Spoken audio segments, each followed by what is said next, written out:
So, Isaac Hayes III wants to claim that Black people aren't supporting him and fan base. Maybe they're just not supporting you.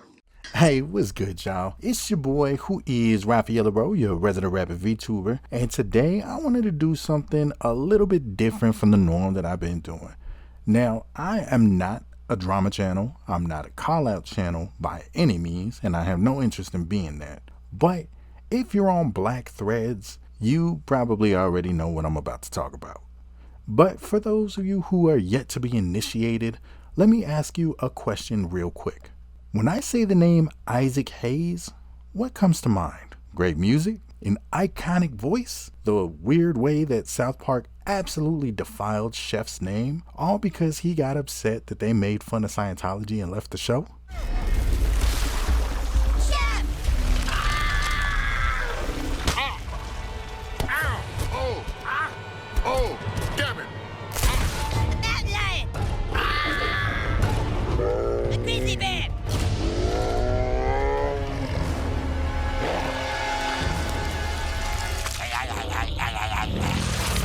For me personally, it used to be Donald Glover's Michael Cera as Shaft bit. Black, that's what we're gonna do. We're gonna make Spider-Man black now.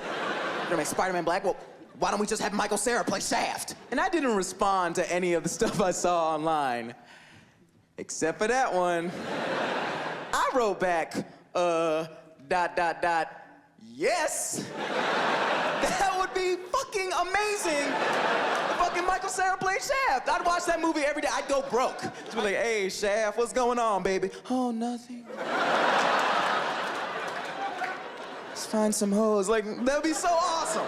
But for the last 24 hours, the name Isaac Hayes has only brought one phrase to thousands of minds: crash out. You see, Isaac Hayes III is best known as the nearly 50-year-old Nepo-Baby who has turned social media into an MLM with fanbase, a rather buggy, hotep-ridden platform where your followers or fans can pay to engage with your posts. Now, this whole mess started a little bit over 24 hours ago with one woefully misguided post by Mr. Hayes III. A post that was hyping up Drake and Party Next Door's newest collection of throwaway singles. But while that alone drew its own little share of objections, it was the last part of his post that really rustled the internet's jimmies. The world belongs to Kai Cenat, academics, Aiden Ross, and these kids. Ignoring the fact that Akadidi is 33 and should absolutely be kept as far away from kids as possible. Listen, yo, you always wanted me to be next to you. Now I could be inside of you. Pause. I'm 15. I hope you know that, bro. Yo, bro, you trying to put me on a case. You trying to put them on a case. So? What you mean, so? That's weird. Yo, if Max said he wanted to try fucking a dude, would you let him fuck you? No. Why not? Ooh, why not? Yo, you can have... He's a child, nigga! He's a child, gang! There was a glaring reason why this statement was problematic to so many people. Now, naturally, Isaac the Lesser was called out on propping up problematic figures in defense of another problematic figure, and claiming that the world was theirs. And in this post he says, the world belongs to Kai Cenat. The one who said that Black Americans don't have any culture, that one? Academics. Oh, the one who was just caught grooming a 15-year-old boy on his live stream? And Aiden Ross. Oh, right. Isn't that the one that platformed Andrew Tate, lots of white supremacists, used racial slurs, said he watches his sister's OnlyFans, and was campaigning for Donald Trump? The world belongs to those three motherfuckers? And that was the moment that ultimately decided the fate of fanbase. Isaac Hayes III began an epic crash out, speed running the decimation of his company's goodish name. See, Isaac went Meek Mill mode and put them Twitter fingers to work, clapping back at any and all critics of his comments and his app, as long as those critics were Black women, particularly one Francesca Ramsey, the face of MTV's Decoded, which I regularly played for my 6th graders back when I was teaching, and the voice behind the viral Leopards Ate My Face song. I never thought the leopards would eat my face. We bonded over bigotry, but they weren't supposed to turn on me. No, I never thought the leopards would eat my face. Now, Francesca first made waves in January of this year when she made a video explaining why she wasn't on Fanbase, stating that being partially black owned isn't really enough to garner support just outright. You have to have a good product as well. I'm gonna hold your hand while I say this, and I need you not to get mad at me, okay? Being black owned is not enough of an incentive for me. I have gotten so many comments that are like, well, you'll support a Chinese-owned app, but you won't support a black-owned app. That's what's wrong with us. Shaming people is not how you get customers. Because look, I want black people to win. Absolutely. Because I have seen so many people suggesting that I should join Fanbase, and it's no shade to Isaac Hayes III, no shade to that team, but I've yet to hear a compelling argument for why I should join beyond the fact that it's black owned. But at the end of the day, if you want people to support your product, your business, your show, your brand, whatever it is, the product has to be so good and so compelling that the fact that it's black owned is a plus on top of the product already being good. But you see, Isaac's beef with Francesca started well before that, as she pointed out when he oddly called her a clout chaser in her comments which he swiftly deleted, by the way. Third showed up in my comments to say, Part 7, sir, if you can't say it in one comment, you're doing social media wrong. You better get like the kids and be concise. Stop clout chasing and get to work on being great like other black women. Clout chasing? Huh, that's odd, since I distinctly remember you being in my DMs August 2022 misspelling my name as you asked me to become a voice for Fanbase. How's that working out for you? I will happily show the rest of the DM. It says, hey, thanks for reaching out. Excited to check out the platform and congrats on funding. That's huge. Candidly, I've made a conscious effort to spend less time making online content and am thankful I have work offline that pays my bills. I will always advocate for creators being paid fairly for their work, but I'm thankful to be in a position where I don't need to monetize my content in order to make a living. Wow, that was really nice of me. So then what happened? I checked out the platform and it was trash. So I didn't join, and I didn't say anything about it for 3 years until people started asking me, why aren't you on Fanbase? Why are you on Fanbase? And I said, no shade, it's just not the app for me. I don't see the benefit in an app where users make money by charging their audience to love their posts.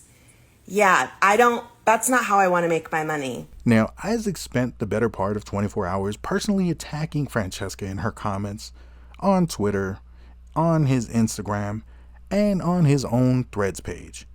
Basically, he was everywhere but on Fanbase. And Mr. Hayes III even went as far as to make a multi-part slideshow on his Instagram page in which he claims that she is not like us, which is pretty funny since this whole thing started with him being a Drake stan. And then he posted a years-old photo of Francesca with her white ex-husband on their wedding day, calling her blackness into question. Then he repeatedly urged Francesca to create a Fanbase account and hop onto a voice call with him for reasons, I guess. I don't know his logic. He's spelling my name correctly now, which I guess that's progress. Yeah, I won't be joining Fanbase so I can hear you explain why you spent like the past 24 hours harassing me. I never attacked you.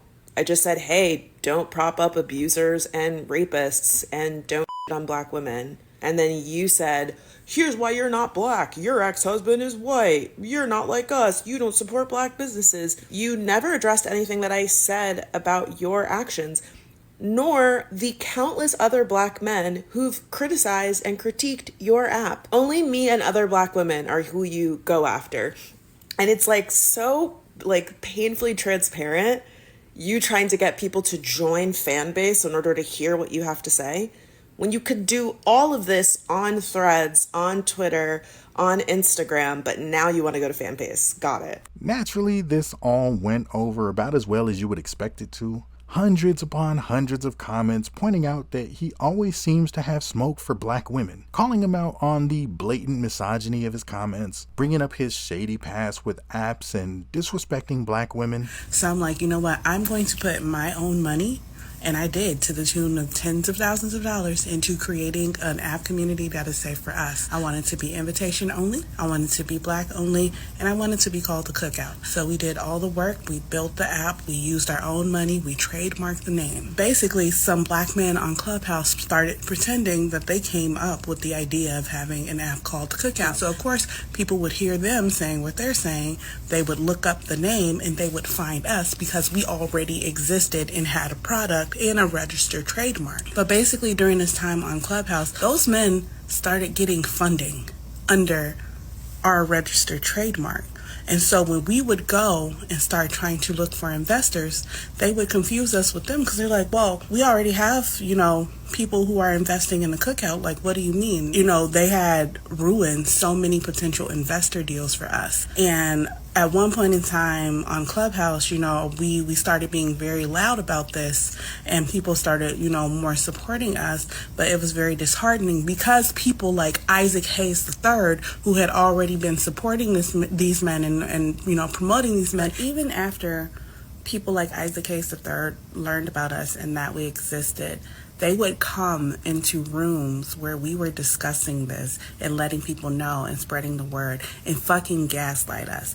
Try to make us feel like we were wrong and we were just trying to tear these black men down, and like, really, if we had the better product, then we should win out in the competitive market. But these fuckers did not have a product. And to this day, 5 years later, they have not released a product. Where our product that was real, that we put real money and real love and real intention into, was shut down ultimately because of all of the investor confusion that this caused. And I was unable to sustain this project on my own because I'm just a normal, average, working class American, middle class person who could not sustain all of my bills plus the tens of thousands of dollars that it would have costed to keep this platform running in order to get investors. And so to that I say, fuck you, Isaac Hayes III. You are not pro-black. You are pro-black men, and you are specifically pro the worst kinds of black men, the predatory black man, the lying black man, the stealing black man, and I'm so glad that you are having your moment in the sun, bitch. Bye.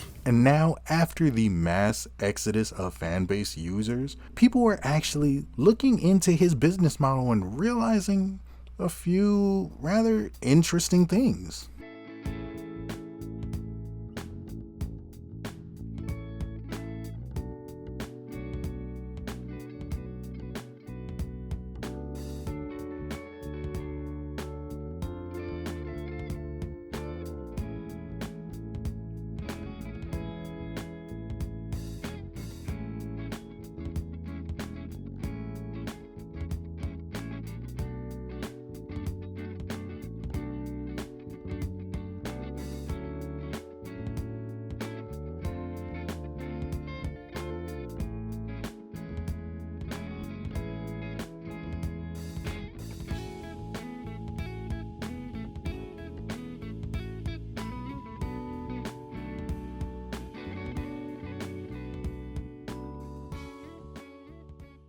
Now, this whole situation is still ongoing, and as of recording this, on February 22nd at 6:31 p.m., Isaac Hayes III is still posting, now playing the victim of a weaponization of implied misogyny against a black man. And that's a direct quote. Also, he's totally not a misogynist because he voted for Kamala Harris. So, suck it, I guess. Now, that's about all I have for this situation right now. I just wanted to bring it up because it's been pretty centralized on black threads, and I wanted to get in my evil Piney bag for a minute. Personally, I deleted my Fanbase account about a week after it launched several years ago because the interface was absolutely trash. It was filled to the brim with misogynists and hoteps, and I was getting unwanted notifications several times a day telling me that Mr. Hayes III was going live, no matter how much I tried to block those notifications out. Have y'all invested in Fanbase? Did you even know that Fanbase was a thing? Get in the comments and chop it up with me and tell me what y'all think about this wholly unnecessary crash out. Thank y'all so much for taking this little trip into Black Threads with me, and I hope that y'all have a wonderful evening. I got 2 platinum plaques on the wall, got a bag full of scars. I got stabbed in the jaw, but I'm still popping out. I tried to drown in the oil, they tried to force me in jars, but when the light came, they see they birthed a Molotov. The righteous ratchet, the balance of being tipping, actors grabbing on the ratchet, the mess for their intentions, coming up in trenches, passionate being tempered, so I'm walking past my past and I'm passing my sins thinking.